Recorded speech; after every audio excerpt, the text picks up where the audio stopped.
በአርሰናል ደጋፊዎች ላይ በተሰራ የዳሰሳ ጥናት ዛሬ በሚደረገው የአውሮፓ ሊግ የፍጻሜ ጨዋታ ማንቸስተር ዩናይትድ ዋንጫውን እንዲያነሳ እንደሚፈልጉ መረጃዎች አመላክተዋል።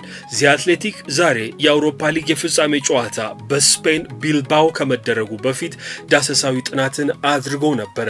የእንግሊዝ ፕሪሚየር ሊግ ተቃራኒ ቡድን ደጋፊዎች ከሁለቱ ቡድኖች የትኛው ቡድን ዋንጫውን ቢበላ ይሻላል ብሎ ጠይቆ ነበር። የአርሰናል ደጋፊዎች በአስገራሚ ሁኔታ ማንቸስተር ዩናይትድ ይህንን ዋንጫ ቢበላ ይሻለናል እያሉ ነው። በዳሰሳ ጥናቱ ላይ ከተሳተፉ ደጋፊዎች መካከል 77.5% ማንቸስተር ዩናይትድ ዋንጫውን ይብላ ሲሉ ቶተንሃም ሆትስፐርስ ቢበላው ይሻለናል ያሉት 22.5% እንደሆኑ ዚ አትሌቲክ ገልጿል። ይህ የፍጻሜ ጨዋታ ዛሬ ምሽት 4 ሰዓት ይደረጋል። የተወደዳችሁ የሸጋ ስፖርት ተከታታዮች ፕሮግራማችንን ላይክ በማድረግ እንድትጀምሩ በአክብሮት እንጋብዛለን። ሰብስክራይብ ያላደረጋችሁ ሰብስክራይብ አድርጉ፣ ኮሜንት ያደረጋችሁ ሐሳባችሁን ስጡን። አርሰናል የሰሜን ለንደን ተቀናቃኛቸው ቶተንሃም ከሚያሸንፍ ማንቸስተር ዩናይትድ ዋንጫውን ቢወስድ ይሻለናል እያሉ ነው።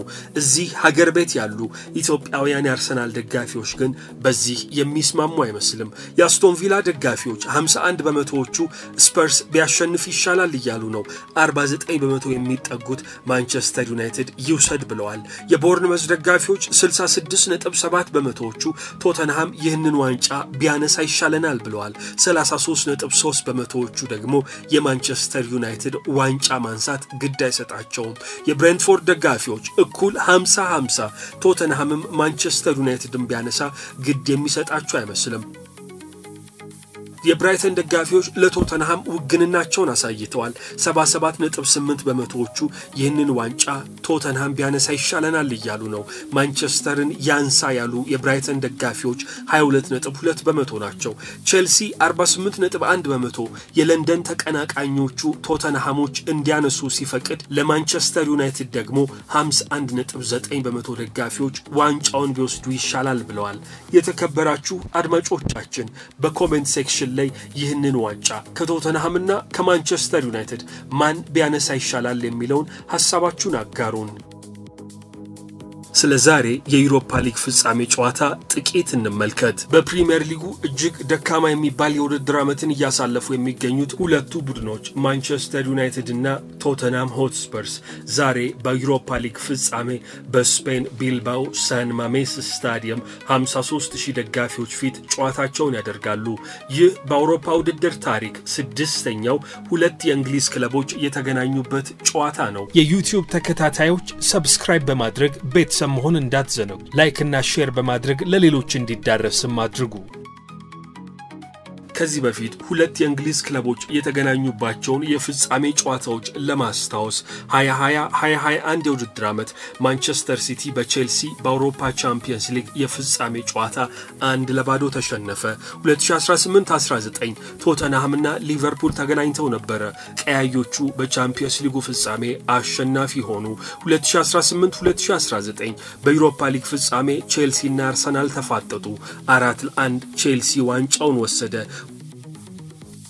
2007-2008 በዩኤፋ ቻምፒየንስ ሊግ ማንቸስተር ዩናይትድ እና ቼልሲ ለፍጻሜ ቀረቡ። ሁለቱ ቡድኖች በጨዋታ 1-1 መርሃ ግብራቸውን አጠናቀቁ። በመለያ ምቱ የቼልሲው አምበል ቴሪ ተንሸራተተ።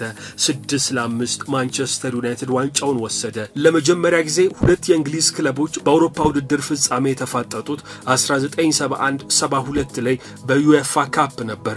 ወልቭስ እና ቶተንሃም በድምር ውጤት የዚያኔ ቶተንሃም 3-2 ዋንጫውን ወስዶታል። ቶተንሃም ሆትስፐርስ ሁለት ጊዜ የአውሮፓ ውድድር ዋንጫዎችን አሳክቷል። የአውሮፓ ሊግ ዋንጫን 1972 እና 1984 ላይ መውሰድ ችሏል።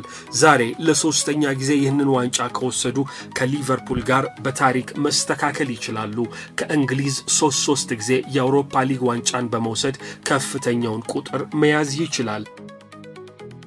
ማንቸስተር ዩናይትድ ለመጨረሻ ጊዜ የዩሮፓ ሊግ ፍጻሜ ዋንጫን ማሸነፍ የቻለው 2017 በጆዜ ሞሪኒዮ መሪነት ነበር። የዚያኔ ቡድኑ አያክስን አሸንፎ ዋንጫውን ሲወስድ በዚያ የወጣቱ የአያክስ ስብስብ ውስጥ የነበሩት ማቲያስ ደሊት እና አንድሬ ኦናና አሁን ለማንቸስተር ዩናይትድ እየተጫወቱ ይገኛሉ።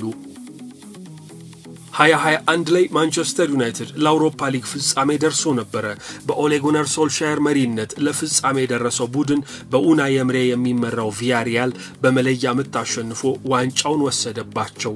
የዚያ የፍጻሜ ጨዋታ ላይ ለማንቸስተር ተካፋይ ከነበሩት ተጫዋቾች መካከል 6ቱ አሁንም በማንቸስተር ዩናይትድ የቡድን አባላት ውስጥ ይገኛሉ። የዩቲዩብ ተከታታዮች ሰብስክራይብ በማድረግ ቤተሰብ መሆን እንዳትዘነጉ፣ ላይክ እና ሼር በማድረግ ለሌሎች እንዲዳረስ አድርጉ።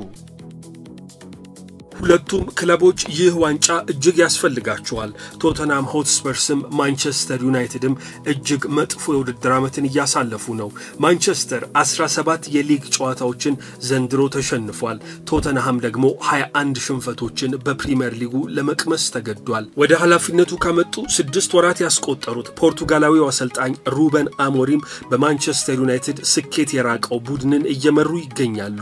ነገር ግን ይህ ስብስብ በአውሮፓ ሊጉ ኮስታራ የሆነ ቡድን ነው።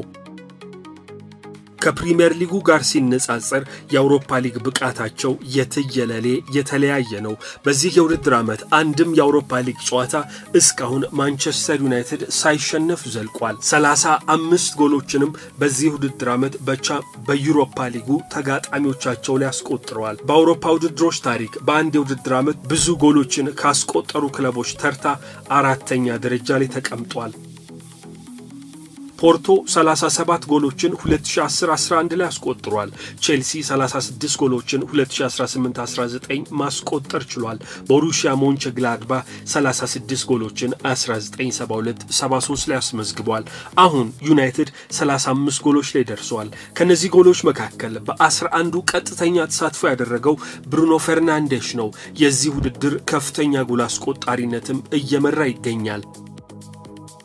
7 ጎሎችን ያስቆጠረው የዩናይትዱ የአማካይ ስፍራ ተጫዋች የቀይ ሰይጣኖቹ አምበል በውድድር ዓመቱ በአውሮፓ ሊጉ ከፍተኛ ጎል አስቆጣሪ ሆኖ ለመጨረስ ዛሬ እድል አለው። 3 ተጫዋቾች በጋራ 7 ጎሎች ባስቆጠሩበት በዚህ ውድድር ብሩኖ 8ኛ ጎሉን የማስቆጠር እድል ዛሬ በቢልባኦ ተመቻችቶለታል። በቶተንሃም በኩል ወሳኝ የሚባሉት ተጫዋቾች ከጨዋታው አስቀድሞ ተጎድተዋል። ጄምስ ማዲሰን፣ ሉካስ በርግቫል፣ ቲሞ ቫርነር፣ ዴያን ኩሉሴቭስኪ በዚህ ጨዋታ የማይኖሩ ተሰላፊዎች ናቸው። አሰልጣኙ አንጅ ፖስተኮግሉ ይህ ዋንጫ እጅግ ያስፈልጋቸዋል። 60 ዓመትን ነሐሴ ሲሞላ የሚደፍኑት አውስትራሊያዊው አሰልጣኝ በሄድኩበት ሁሉ በየ2ኛው ዓመት ዋንጫ ወስዳለው እያሉ እየተናገሩ ነው። ዛሬ ይህንን ዋንጫ ለመውሰድ ቢልባኦ ከተማ ላይ ከፍጻሜው መርሃ ግብር 2 ቀናት ቀደም ብለው ነበር የገቡት። ከሌሎች ጊዜያቶች በተለየ መንገድ ይህ ቡድን አክላማታይዝ ለማድረግና ከተማውንም ለመላመድ እንዲረዳው 2 ቀናቶችን ቀደም ብሎ ገብቷል። ማንቸስተር ዩናይትድን አሸንፎ ዋንጫውን መውሰድ ትልቁ ህልማቸው ነው። ሁለቱም ቡድኖች ይህንን ዋንጫ ማሸነፍ እጅግ ያስፈልጋቸዋል። በቻምፒየንስ ሊግ ተሳታፊ ሆኖ በቀጣይ የውድድር ዓመት ትልቁ የአውሮፓ የክለብ ውድድሮች ላይ ለመገኘት ይህ ዋንጫ አቋራጭን ይዞላቸው መጥቷል። በፕሪሚየር ሊጉ ለወራጅ ቀጠና የቀረቡት ሁለቱ ክለቦች በአውሮፓ ሊግ ካሸነፉ ቀጣይ ዓመት ቻምፒየንስ ሊግ ላይ እናያቸዋለን።